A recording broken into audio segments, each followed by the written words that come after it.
স্বাগতম জনাইছোঁ সকলোকে। আজি আকৌ মই আহিলোঁ আপোনালোকৰ লগত দুই এষাৰমান কথা পাতিম বুলি। আজি মই আপোনালোকৰ লগত কথা পাতিব বিচাৰিছোঁ যে আমাৰ জীৱনলৈ অহা সকলো পৰিস্থিতিৰ লগত আমি মুখামুখি হোৱাৰ চেষ্টা কৰিব লাগে।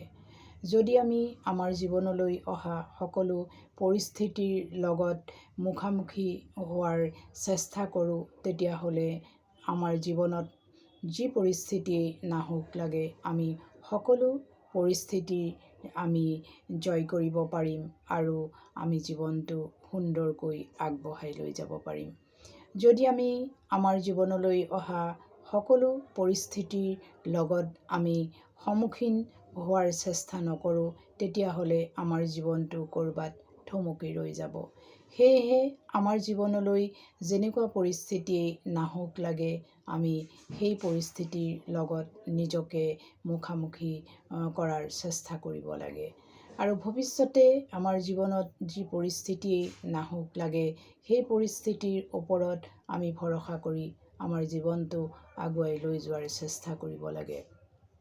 গতিকে আজিৰ ভিডিঅ'টোৰ জৰিয়তে মই আপোনালোকক ক'ব বিচাৰিছোঁ যে জীৱনলৈ আপোনাৰ যেনেকুৱা পৰিস্থিতিয়ে নাহক লাগে, সদায় আপুনি নিজক হেৰুৱাৰ চিন্তা নকৰিব, নিজক সেই পৰিস্থিতিৰ মাজত বিচাৰি পোৱাৰ চেষ্টা কৰক। চাব আপুনি জীৱনটো খুব সুন্দৰকৈ চলাই নিব পাৰিছে আৰু জীৱনত আপুনি সকলো ক্ষেত্ৰতেই সফলো হ'ব পাৰিছে। গতিকে আজিৰ ভিডিঅ'টো আপোনালোকৰ লগত মই ইমানকে শ্বেয়াৰ কৰিলোঁ। আকৌ এটি নেক্সট ভিডিঅ'ত লগ পোৱাৰ প্ৰতিশ্ৰুতিৰে আজিলৈ মই বিদায় মাগিছোঁ। ধন্যবাদ।